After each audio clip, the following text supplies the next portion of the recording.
Hello everyone, this is Injeel Ahmed. Welcome to this episode. आज के इस वीडियो में हम एक इंट्राडे ट्रेडिंग सेटअप देखेंगे, inside day range breakout strategy.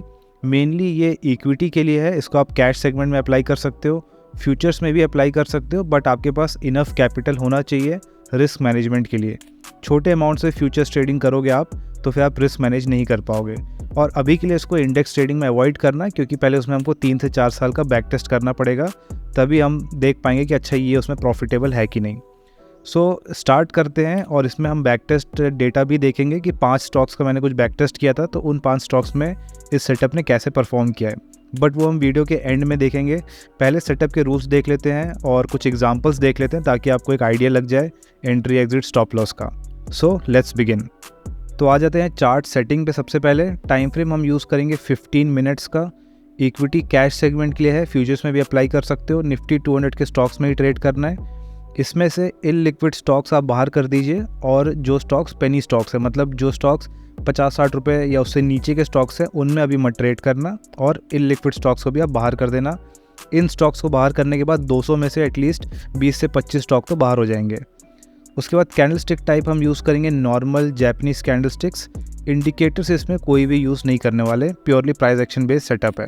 अब इसमें long and short entry rules देख लेते हैं। सबसे पहला पॉइंट है, previous 2 days must form an inside day candlestick pattern. आपको पता होगा कि इनसाइड बार कैसा दिखता है। एक कैंडल ऐसी होनी चाहिए और नेक्स्ट कैंडल उसके अंदर होनी चाहिए। टोटली अगर अंदर है तो इस पैटर्न को हम बोलते हैं इनसाइड बार पैटर्न। तो हम यहाँ पहला पॉइंट क्या है हमारा, previous 2 days must form an inside day candlestick pattern. मतलब लेट्स से पिछला दिन कुछ इस टाइप का था, 2 दिन पहले का चार्ट कुछ इस टाइप का है, इसका हाई यहाँ पे है, लो यहाँ पे है, 2 डेज पहले की बात कर रहा हूँ। और जो प्रीवियस डे है वो कुछ इस टाइप का है, इसका हाई यहाँ है, लो यहाँ है। तो आप देख सकते हो कि 2 दिन पहले का चार्ट ऐसा है और जस्ट पिछला वाला दिन ऐसा है। मतलब ये एक इनसाइड बार बना रहा है। इसको अगर आप कैंडलस्टिक में देखोगे डेली टाइम फ्रेम पे तो आपको इस टाइप की कैंडल्स ही दिखेंगी। मतलब प्रीवियस डे ऐसा है और उसके पिछला दिन ऐसा है, तो यहाँ पे हमको एक इनसाइड बार फॉर्मेशन दिख रहा है। तो सबसे पहले तो डेली टाइम फ्रेम पे एक इनसाइड बार फॉर्मेशन होना चाहिए। ये हमारा पॉइंट नंबर 1 है।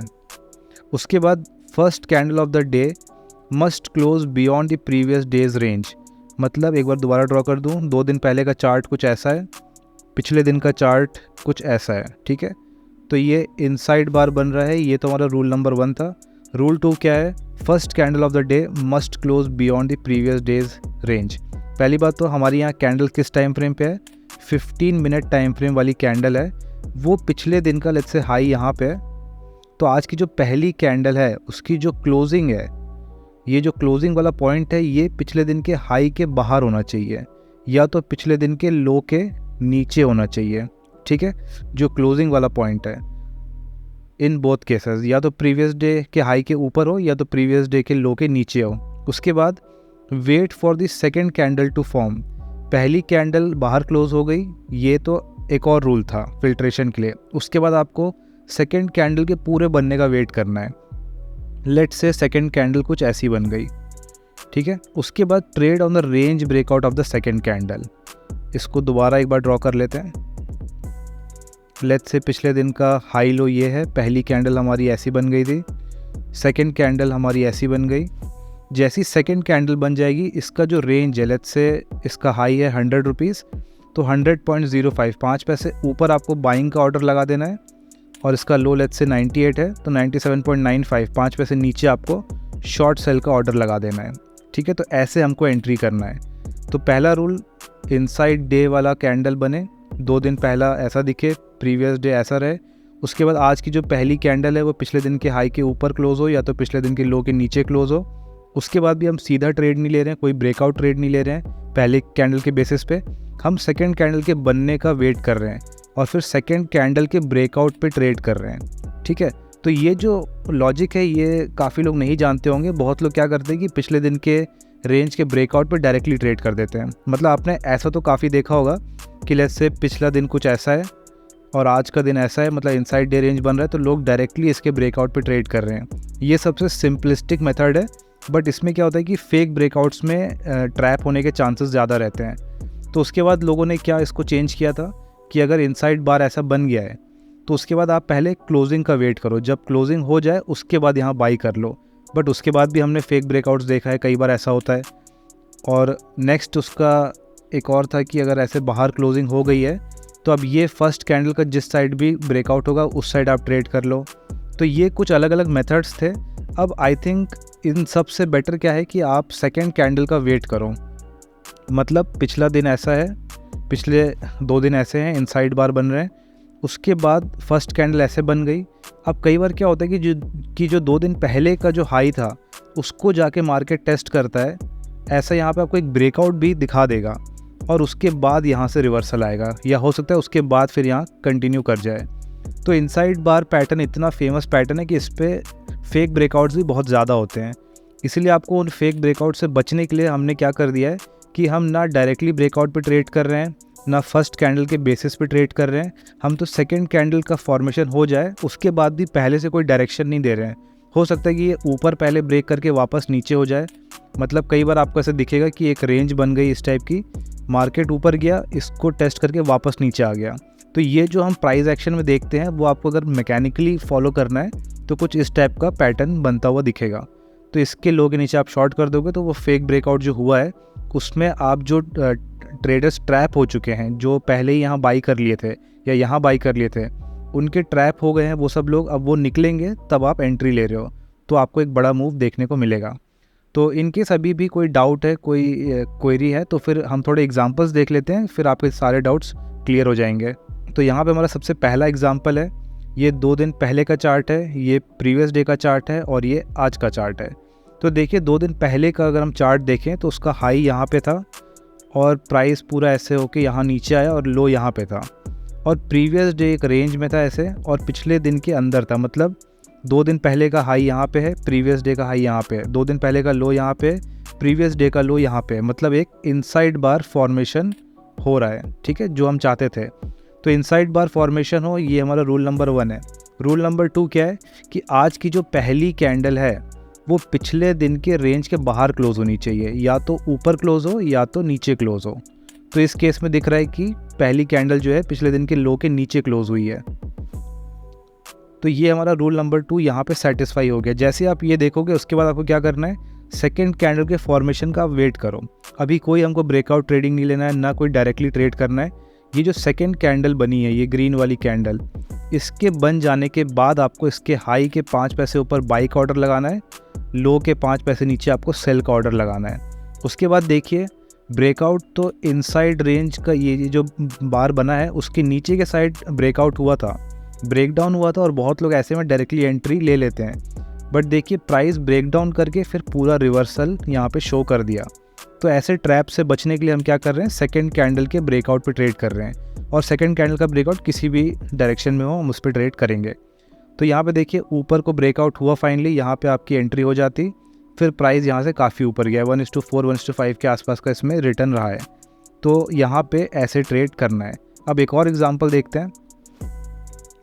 नेक्स्ट एग्जांपल में अगेन 2 दिन पहले का चार्ट कुछ ऐसा है, प्राइस यहाँ ऊपर गया, नीचे गया, यहाँ क्लोज हुआ, तो हाई यहाँ बन रहा है, लो यहाँ बन रहा है। प्रीवियस डे का चार्ट हमारा ऐसा है, तो यहाँ पे क्लियरली एक इनसाइड बार फॉर्मेशन तो हो गया है, ठीक है। तो 15 मिनट के टाइम फ्रेम पे भी आपको देखने आना चाहिए कि यहाँ इनसाइड बार फॉर्मेशन हो रहा है कि नहीं। या तो आप टाइम फ्रेम चेंज कर लो, पहले डेली के हिसाब से फ़िल्टर आउट कर लो, फिर 15 मिनट पे आ जाओ, या तो आप 15 मिनट के हिसाब से डायरेक्टली देख सकते हो कि अच्छा प्राइस ऊपर नीचे ऐसा गया है और प्रीवियस डे ऐसा रहा है। तो डेली टाइम फ्रेम पे हमको ये एक इस टाइप का पैटर्न दिखेगा, इनसाइड बार वाला फॉर्मेशन दिखेगा।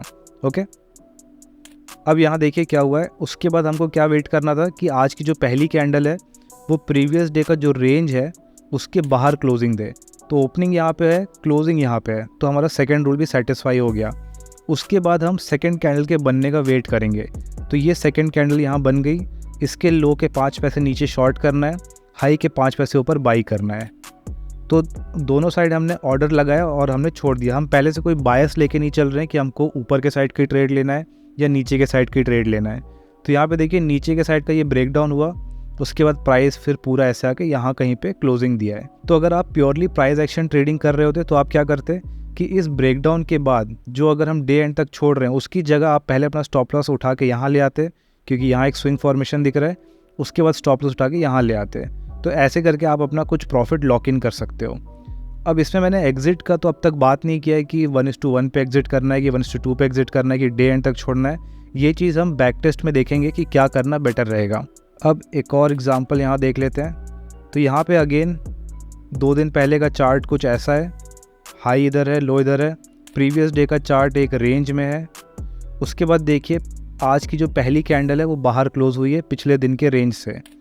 उसके बाद हम सेकेंड कैंडल का वेट करते, इसके बनने के बाद हाई के 5 पैसे ऊपर हमने बाई का ऑर्डर लगा दिया, लो के 5 पैसे नीचे सेल का ऑर्डर लगा दिया। उसके बाद हमने इसको डे एंड तक छोड़ दिया। तो प्राइस फाइनली ऐसे ट्रैवल करते करते यहाँ कहीं पे एंड हुआ है। तो 1:2 के आसपास का इसमें प्रॉफिट हो जाता। आई होप अभी आपको क्लियर हो गया होगा कि एग्जैक्टली ट्रेड कैसे करना है। रूल्स काफ़ी सिंपल है। पिछले 2 दिन के हिसाब से हमको इनसाइड बार दिखना चाहिए। आज की पहली कैंडल पिछले दिन के रेंज के बाहर क्लोज होनी चाहिए। सेकेंड कैंडल के ब्रेकआउट पे फिर हमको ट्रेड करना है। अब अगर ये जो ब्रेकआउट है वो ब्रेकआउट सही ब्रेकआउट हुआ है तो ये सेम डायरेक्शन में कंटिन्यू कर जाएगा, उसमें भी हमारा प्रॉफिट हो जाएगा। इन केस ये एक फेक ब्रेकआउट था, मतलब इस रेंज का एक फेक ब्रेकआउट हुआ और वो अगर वापस नीचे आने वाला है तो सेकेंड कैंडल के बनने के बाद ये यहाँ से नीचे आ जाएगा। तो हम इसमें फेक ब्रेकआउट से बच पाएंगे as compare to directly trade करना। डायरेक्टली ट्रेड करने का फ़ायदा बस ये होता है कि आपकी एंट्री यहीं पे हो चुकी होगी। तो आपकी एंट्री पहले हो चुकी है, हम पहले यहाँ एंट्री कर रहे हैं, जो सेटअप भी हम सीख रहे हैं। और अगर आप डायरेक्टली ब्रेकआउट पे करते तो आपकी एंट्री यहाँ होती। अगर आप जल्दी एंट्री कर रहे हो, बड़ा प्रॉफिट ले रहे हो, तो जितना बड़े प्रॉफिट वाले आप सेटअप्स देखोगे उसमें जनरली एक्यूरेसी कम होती जाती है। तो हमको एक बैलेंस फाइंड आउट करना होता है कि एक्यूरेसी भी इनफ रहे और रिस्क रिवॉर्ड भी इनफ रहे। तो इस केस में मुझे लग रहा है कि जो सेकंड कैंडल ब्रेकआउट है उसमें वहाँ पे हमको वो बैलेंस देखने को मिल रहा है। नेक्स्ट एक और एग्जांपल देख लेते हैं। यहाँ पे अगेन 2 दिन पहले का चार्ट देखिए, यहाँ से लेकर के यहाँ तक नीचे आया, फिर यहाँ क्लोज हो गया। पिछला दिन का चार्ट कुछ ऐसा है। तो एक कॉन्ट्रैक्शन ऑलरेडी देखने को मिल रहा है। अब इसमें देखिए पहली कैंडल बाहर क्लोज हुई और ये इस लेवल को जाके ही टेस्ट करी है। इस रेजिस्टेंस से ही यहाँ पे टेस्ट करके वापस प्राइस नीचे आ गया। तो इस वाले केसेस की बात कर रहा हूँ। कई बार क्या होता है कि इनसाइड बार जो होते हैं उनमें ब्रेकआउट तो आ जाता है, बट जो इनसाइड बार वाले में जो पहली कैंडल होती है, मतलब ये एक कैंडल है फिर ये दूसरी कैंडल है, इसके ब्रेकआउट पे जो हम ट्रेड करते हैं कई बार प्राइस जाके इसी पे अटक जाता है और यहीं पे कई लोग ट्रैप हो जाते हैं। तो ये एक वैसा ही सिनेरियो है कि इनसाइड बार तो बन गया था, ब्रेकआउट हुआ, यहाँ पे फिर ब्रेक नहीं कर पाया और प्राइस वापस नीचे आ गया। तो इस केस में जो हमारा सेटअप है वो यहाँ पे स्टिल प्रॉफिट दे देगा। यहाँ पे आप शॉर्ट करते, प्राइस फिर यहाँ कहीं पे क्लोज हुआ है। 1:1 से भी छोटा का प्रॉफिट है, बट एटलीस्ट हम यहाँ पे ट्रैप नहीं हुए हैं। अब एक लास्ट एग्जांपल देख लेते हैं। तो यहाँ पे देखिए ये 2 दिन पहले का चार्ट है, प्राइस इस टाइप से रहा। पिछला दिन का चार्ट कुछ ऐसा है, इनसाइड बार फॉर्मेशन कंफर्म हो गया। पहली कैंडल बाहर क्लोज होनी चाहिए पिछले दिन के रेंज से, तो ये बाहर क्लोज हुई है। उसके बाद देखिए सेकंड कैंडल ये बनी, इसके हाई के ऊपर हम बाई का ऑर्डर प्लेस करते, लो के नीचे सेल का ऑर्डर प्लेस करते हैं। तो ये जो आप बाई और सेल ऑर्डर प्लेस कर रहे हो ये रेंज ब्रेकआउट के लिए होता है। अगर एक साइड एंट्री हो गई तो जो आपका दूसरा साइड का ऑर्डर है वो ऑटोमेटिकली आपके स्टॉप लॉस का काम करता है। तो यहाँ आप एंटर करते हैं, यहाँ आपका स्टॉप लॉस होता है। फिर देखिए प्राइस ऊपर गया, नीचे आया, दोबारा इस रेंज को टेस्ट करके फिर डे एंड में यहाँ कहीं क्लोज हुआ है, मतलब 315 के आसपास यहाँ पे था। तो 1:2 का प्रॉफिट इसमें भी हमको देखने को मिल गया।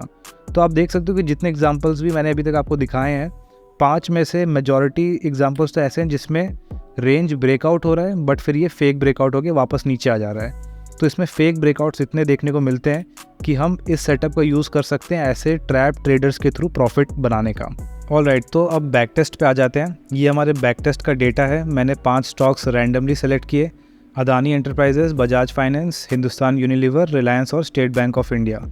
और यहाँ पे डेट्स लिखी हुई है। मैंने इसको टेस्ट किया था 1 जनवरी 2023 से लेकर के आज के डेट तक, मतलब ऑलमोस्ट 6 महीने का बैक टेस्ट का ये रिज़ल्ट है और 5 रैंडम स्टॉक्स में किया गया था।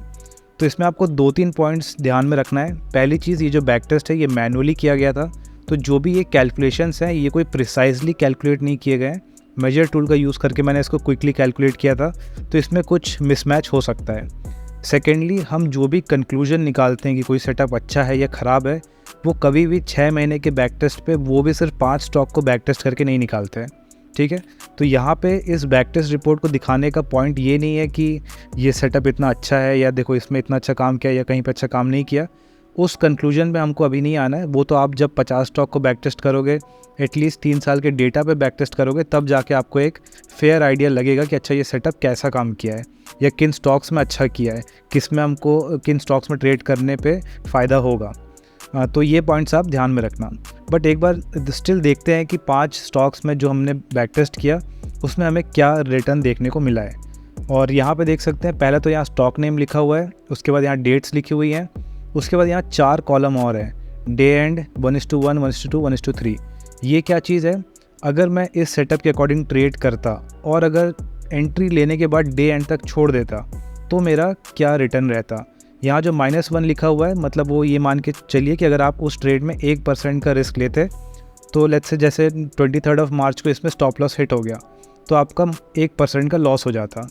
और जैसे इस केस में 3.9 लिखा हुआ है, मतलब डे एंड तक छोड़ दे तो 3.9% का आपका प्रॉफिट होता। तो ये मान के हम चल रहे हैं कि 1% का रिस्क अगर आप लोगे हर ट्रेड में तो इस टाइप का आपका रिटर्न रहता। ठीक है, तो 1:1 लिखा है, मतलब अगर आपने लेट्स से 1000 रुपये का रिस्क लिया है और 1000 रुपये का प्रॉफिट आपका दिख रहा है लाइव मार्केट में, तो आपने 1000 रुपये का प्रॉफिट बुक कर लिया, मतलब 1:1 के हिसाब से आपने प्रॉफिट बुक कर लिया। वैसे ही 1:2, 1:3। तो बैक टेस्ट के टाइम पे मैंने ये चारों चीज़ें एक साथ टेस्ट करके देखी, ये देखने के लिए कि अगर हम डे एंड तक छोड़ते हैं तो ओवरऑल क्या रिटर्न दिखता है। 1:1 पे अगर हम बुक कर लेते तो कैसा रहता, 1:2 पे करते तो क्या रहता, 1:3 पे करते तो क्या रहता।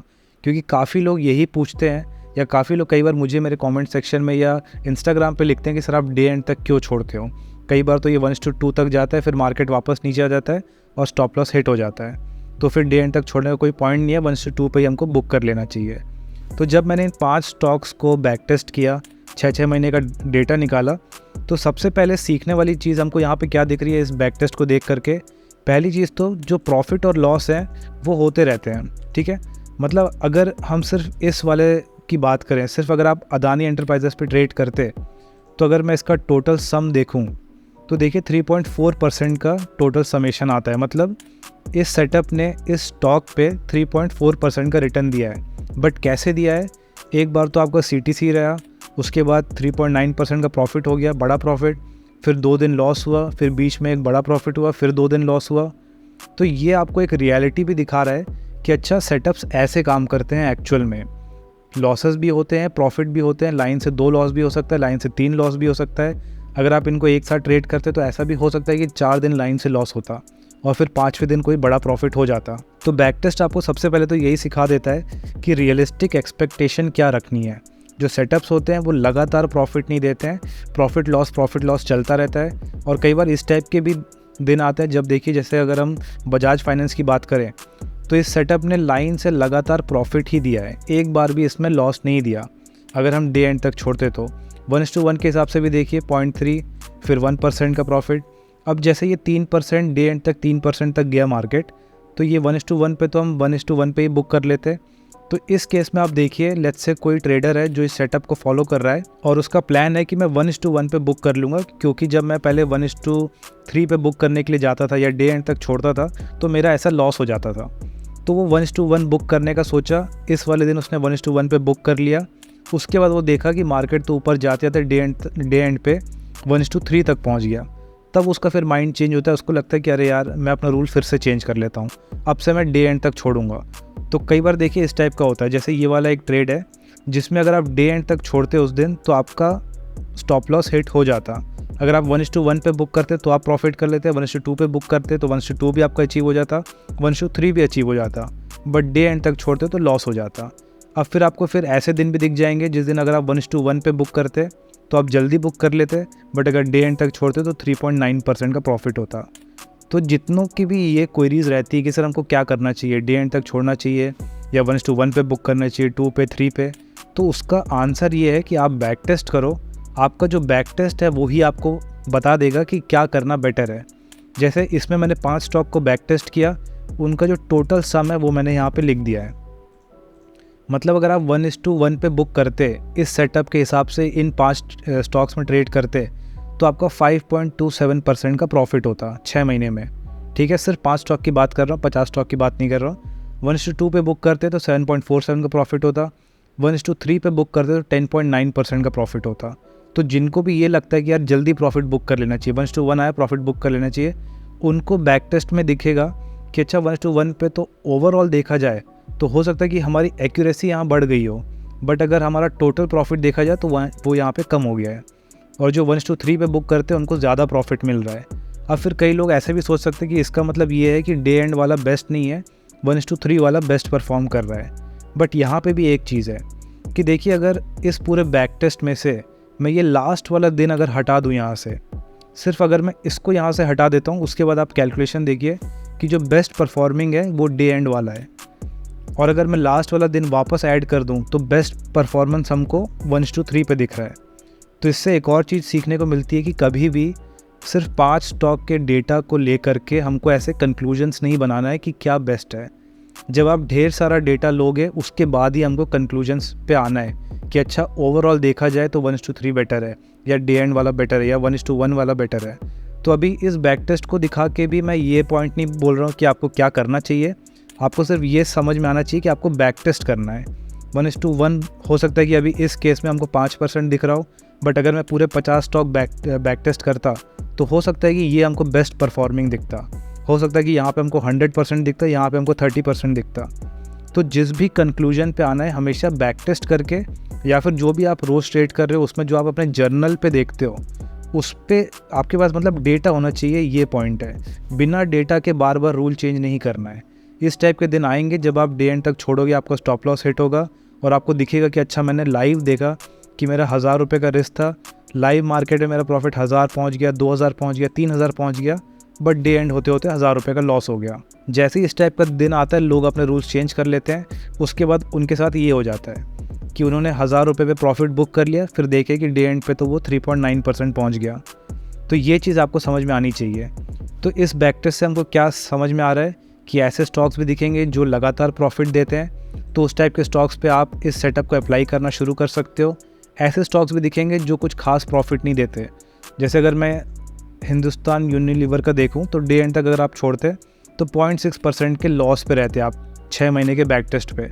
अगर आप 1:1 पे बुक करते तो आपका 1% का प्रॉफिट होता, 1:2 के हिसाब से चलते तो अगेन 0.6% का लॉस होता। फिर आपको ऐसे स्टॉक्स भी दिखेंगे बजाज फाइनेंस जैसे, जिसमें अगर आप डे एंड तक छोड़ दे तो 7.82% का प्रॉफिट हो जाता। अगर आप 1:3 पे बुक करते तो 7.82, अगेन 1:2 पे बुक करते तो 7.17% का प्रॉफिट। तो 2-3 चीज़ हमको यहाँ पे समझनी है, कम डेटा के बेसिस पे कोई रूल नहीं बनाना है, और ये भी ध्यान रखना है कि कोई ऐसा आउटलायर ना हो इस टाइप का, जैसे हमने देखा भी कि एक ट्रेड हटाते ही जो हमारा रूल है वो चेंज हो गया। अगर ये एक ट्रेड नहीं होता तो हम डे एंड वाले मेथड को बेस्ट मानते, और जैसे ही इस ट्रेड को ऐड कर दो तो 1:3 हमको बेस्ट दिखने लग जाता है। तो बैक टेस्ट करिए, और बैक टेस्ट करके आप देखिए कि ये सेटअप पूरे 50 स्टॉक को आप बैक टेस्ट करके देखिए। बैक टेस्ट करने से ही हम काफ़ी कुछ सीख जाते हैं। जैसे कि जब मैं ये सेटअप बैक टेस्ट कर रहा था, बैक टेस्ट करते करते मुझे और बहुत सारे मॉडिफिकेशंस दिख गए और नए सेटअप्स दिख गए जिस पे मुझे क्लियरली दिख रहा था कि वो बेटर काम कर रहे हैं as compare to this setup. तो बैक टेस्ट करने का बहुत बड़ा फ़ायदा आपको दिखेगा। अगर आप 6-7 महीने का डेटा निकालो, 50 स्टॉक बैक टेस्ट करो, बैक टेस्ट करते ही आपको दिखेगा कि किन स्टॉक्स में बेस्ट परफॉर्म किया है। उसमें आप अपना कैपिटल डाइवर्सिफाई करके ट्रेड करना स्टार्ट कर सकते हो। कुछ स्टॉक ऐसे दिखेंगे जो कुछ खास प्रॉफिट नहीं देते, तो उसको आप बाहर निकाल दो, और उसके बाद भी आप बैक टेस्ट करते करते देखो कि डे एंड तक छोड़ना बेस्ट है, 1:1 बेस्ट है कि 1:2 बेस्ट है, 3 बेस्ट है। जो आपको बेस्ट दिखे उसके हिसाब से फिर आप प्रॉफिट बुक करना शुरू करो। ऑलराइट, तो कुछ पॉसिबल मॉडिफिकेशन आइडियाज़ हैं, उसको अब डिस्कस कर लेते हैं। पहला आइडिया है मल्टीपल डे कंसोलिडेशन ब्रेकआउट। मतलब अभी हम जो बात कर रहे थे उसमें हम इनसाइड बार की बात कर रहे थे। ये एक बहुत ही सिंपल मैकेनिकल मेथड है एक कॉन्ट्रैक्शन या कंसोलिडेशन देखने का। बट अगर आप ये नोटिस कर रहे हो कि काफ़ी दिन से मार्केट कुछ ऐसा ही चल रहा है, let's say daily time frame में प्राइस कुछ ऐसा दिख रहा है, उसके बाद कोई कैंडल ऐसे ब्रेकआउट कर दे, कोई 15 मिनट वाली कैंडल, तो डायरेक्टली एंटर करने की जगह आप सेकंड कैंडल का वेट कर सकते हो। फिर उसके ब्रेकआउट या ब्रेकडाउन, मतलब ब्रेकआउट हो गया था मतलब ये ट्रेंड चल गया, और अगर ब्रेकडाउन हो गया तो ये एक फेक ब्रेकआउट था जो अब वापस नीचे आ गया। दोनों केस में आपका प्रॉफिट हो जाएगा। तो सेम सेटअप को आप ऐसे भी ट्रेड कर सकते हो। अगर मल्टीपल डे रेंज का आप ऐसा देख रहे हो कि कंसोलिडेशन कुछ चल रहा है तो उसके बेसिस पे ट्रेड कर सकते हो। उससे आपकी एक्यूरेसी और रिस्क रिवॉर्ड दोनों ही बढ़ जाएगा। अगला मॉडिफिकेशन है ब्रेकआउट विथ वॉल्यूम। अगर आपने ये नोटिस किया कि इस टाइप का जो भी इनसाइड बार वाला रेंज था, जो पहली कैंडल बाहर क्लोज कर रही है पिछले दिन के रेंज के, अगर इस कैंडल पे आपको दिख रहा है कि एक अच्छी खासी वॉल्यूम आई हुई है, तो इसका मतलब क्या है कि इस चार्ट में इस टाइम पे बहुत सारे लोग इंटरेस्टेड हैं ट्रेड लेने के लिए। अब हो सकता है कि बहुत लोग जो ट्रेड ले रहे हो वो सही ट्रेड ले रहे हो, बहुत लोग होंगे जो गलत ट्रेड ले रहे हो, बट ज़्यादा लोगों का इंटरेस्ट है ये बताता है कि अगर इस ट्रेड में कोई भी ट्रेंड आया, मान लीजिए ये ब्रेकआउट के बाद ये कंटिन्यू किया, तो एक अच्छा खासा ट्रेंड आपको देखने को मिलेगा क्योंकि हाई वॉल्यूम के साथ ब्रेकआउट हुआ है। और अगर इस ट्रेड को फेल भी होना है, लेट्स से कि सेकंड कैंडल ऐसे बन गई, उसके बाद ये वापस नीचे ब्रेकडाउन दे दिया, मतलब ये एक फेक ब्रेकआउट था, उस केस में भी हमको क्या दिख रहा है कि इतने सारे लोगों ने पहली कैंडल पे ही ट्रेड किया है, मतलब ज़्यादा लोग यहाँ पे ट्रैप हो चुके हैं। तो इन बोथ केसेस, अगर ऊपर को ट्रेंड आ जाए या फिर रिवर्सल आ जाए, दोनों केसेस में ये आपको ज़्यादा रिस्क रिवॉर्ड की पॉसिबिलिटी देता है। यहाँ पे आपको अच्छी अपॉर्चुनिटी देखने को मिलेगी अगर पहले कैंडल में वॉल्यूम ज़्यादा है। अगर वॉल्यूम कम है, इसका मतलब क्या है कि बहुत कम लोग ट्रैप हुए हैं, तो हो सकता है कोई खास मूव डाउन साइड का भी ना दिखे। अगर वॉल्यूम कम है, इसका मतलब ये भी है कि इस ट्रेंड में कोई ज़्यादा स्ट्रेंथ ना हो, कुछ टाइम के बाद प्राइस वापस नीचे आ जाए, वो वीकनेस आपको देखने को मिलेगी। तो ऐसा आप एक रूल बना सकते हो कि उन्हीं सेटअप्स में ट्रेड करो जिसमें जो ब्रेकआउट वाली कैंडल है वो एक अच्छे वॉल्यूम के साथ ब्रेकआउट कर रही हो। नेक्स्ट है check nearby support resistance for better accuracy. Let's say inside bar कुछ ऐसा बन गया था और जो आपकी पहली कैंडल है वो इन दोनों दिन के बाहर कहीं जाके क्लोज हो रही है, मतलब इस रेजिस्टेंस से तो हम बाहर निकल ही चुके हैं, बट अगर उसके बाद भी कोई यहाँ पे रेजिस्टेंस है जस्ट बाद में, तो आप ऐसे सोच सकते हो कि अगर आप सेकंड कैंडल के ब्रेकआउट पे ट्रेड कर रहे हो ऊपर के साइड और वहीं पे कोई रेजिस्टेंस है, तो ये ट्रेड फेल हो सकता है। बट अगर आप ऐसे देख रहे हो कि आपकी जो सेकंड कैंडल है वो इस रेजिस्टेंस से मैच हो रही है, वो भी उस रेजिस्टेंस को टेस्ट कर रही है और नीचे को ब्रेक डाउन दे रही है, तो आपका कॉन्फिडेंस जो है वो डबल हो जाएगा कि अच्छा जो ये ब्रेक डाउन हो रहा है, ये जो ब्रेकआउट पहले हुआ था और जो यहाँ से रिटर्न आ रहा है, रिवर्सल हो रहा है, उसके चलने के चांसेस ज़्यादा हैं।